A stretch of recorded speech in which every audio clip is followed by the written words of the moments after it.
12월 18일 금요일 오늘의 기도로 큐티 시작합니다. 하나님, 저를 위해 기꺼이 고난받으신 주님을 기억하며 저도 하나님 나라를 위해 고난받는 것을 두려워하지 않기 원합니다. 악을 행하다 벌받는 부끄러운 삶이 아니라 선을 행하다 넘어져도 주님과 함께 다시 일어서는 부활의 삶을 살게 하소서. 예수님의 이름으로 기도드립니다. 아멘. 억울한 고난의 때가 복음 전할 기회입니다. 오늘의 찬송 경배와 찬양 내가 그리스도와 함께 찬양의 가사를 함께 읽습니다. 내가 그리스도와 함께 십자가에 못 박혔나니 그런즉 이제 내가 산 것이 아니요 오직 내 안에 예수께서 사신 것이라.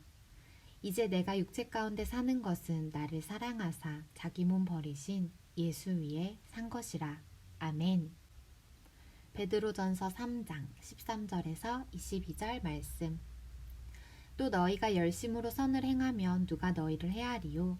그러나 의를 위하여 고난을 받으면 복 있는 자니 그들이 두려워하는 것을 두려워하지 말며 근심하지 말고 너희 마음에 그리스도를 주로 삼아 거룩하게 하고 너희 속에 있는 소망에 관한 이유를 묻는 자에게는 대답할 것을 항상 준비하되 온유와 두려움으로 하고 선한 양심을 가지라. 이는 그리스도 안에 있는 너희의 선행을 욕하는 자들로 그 비방하는 일에 부끄러움을 당하게 하려 함이라. 선을 행함으로 고난받는 것이 하나님의 뜻일진데 악을 행함으로 고난받는 것보다 나으니라. 그리스도께서도 단번에 죄를 위하여 죽으사 의인으로서 불의한 자를 대신하셨으니 이는 우리를 하나님 앞으로 인도하려 하심이라.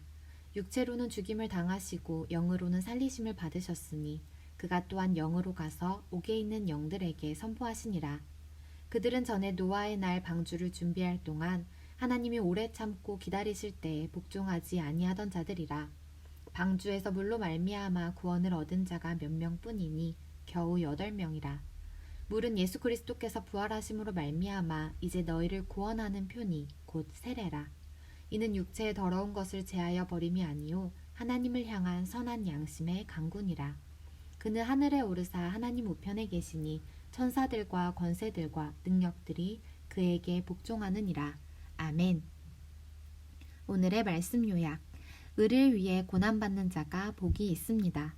성도는 그리스도를 마음에 주님으로 모시고 늘 자신의 소망에 대해 답할 준비를 하며 선한 양심을 가져야 합니다. 의인이신 그리스도는 불의한 자를 대신해 육체로 죽임 당하시고 영으로 살리심을 받았습니다. 이제 그분은 하나님 오른편에 계십니다. 본문 해설. 억울한 고난을 당할 때 3장 13절에서 17절에 관한 내용. 의를 위해 박해받는 자는 복이 있습니다. 열심히 선한 일을 하는데 위협을 당한다면 이를 영광이며 복이라 생각해야 합니다. 이런 고난은 진정한 제자됨의 표징이며 복음을 공개적으로 전할 수 있는 기회입니다. 성도는 억울한 고난의 때에도 어째서 참 소망을 품고 있는지 묻는 자에게 언제 어디서든 복음을 찬찬히 설명할 준비를 해두어야 합니다. 또한 복음을 전할 때는 온유함과 두려움을 동시에 지녀야 합니다. 하나님 앞에서 우리의 선한 양심에 거리낌이 없으면 됩니다. 고난인가 편안함인가는 본질이 아닙니다. 선을 행하는가 악을 행하는가의 선택이 본질입니다. 선을 위한 고난은 오히려 영광입니다. 그래서 의로운 고난은 걱정할 일이 아니라 기뻐할 일입니다. 잠시 멈추고 질문에 답해주세요. 성도는 억울하게 고난당하는 순간을 어떤 기회로 삼아야 하나요? 위에서 세 번째 줄.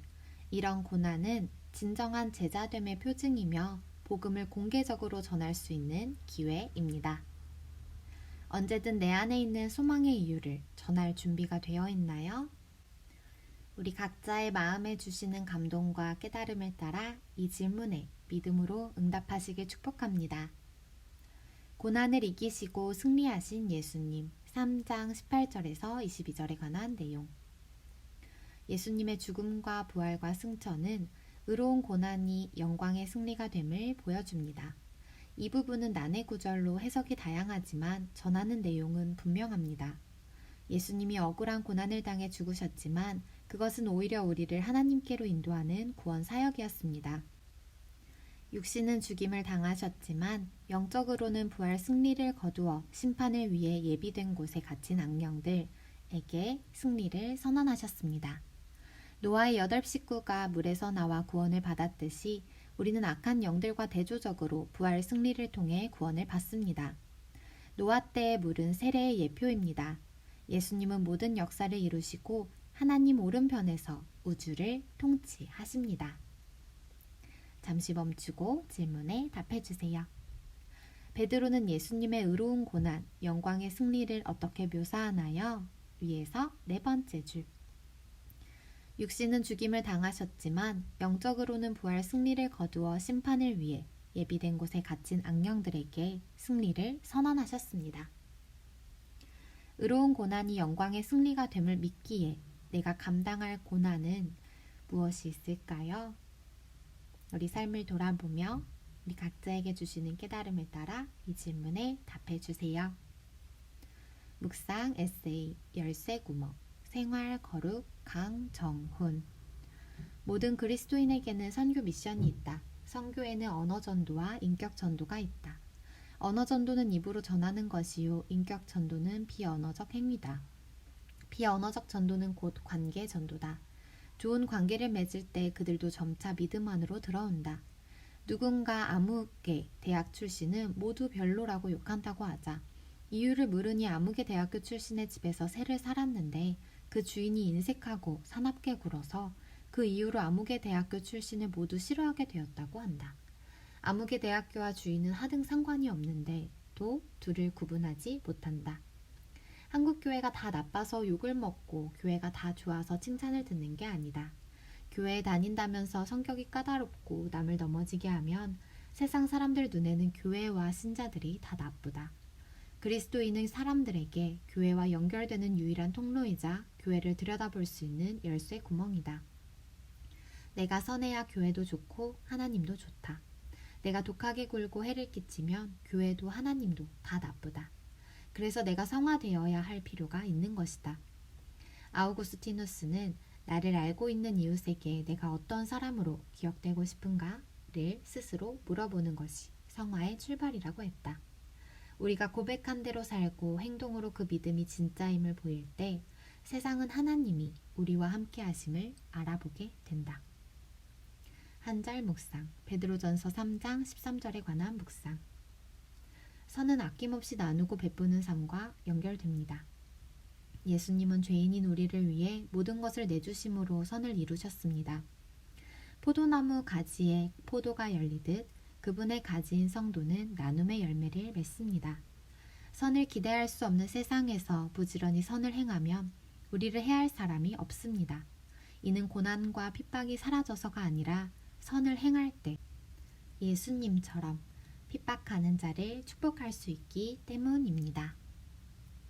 하나님이 언제나 함께 하심을 확신하게 되었다면 힘든 시험은 끝난 것이다. 카론 필립스 굿먼. 오늘의 기도 드립니다. 하나님, 저를 위해 기꺼이 고난받으신 주님을 기억하며 저도 하나님 나라를 위해 고난받는 것을 두려워하지 않기 원합니다. 악을 행하다 벌받는 부끄러운 삶이 아니라 선을 행하다 넘어져도 주님과 함께 다시 일어서는 부활의 삶을 살게 하소서. 예수님의 이름으로 기도드립니다. 아멘. 우리 주님을 바라보며 주님의 길에 기꺼이 동참하시는 모든 성도님들 되시길 간절히 축복합니다. 오늘의 큐티를 마칩니다. 감사합니다.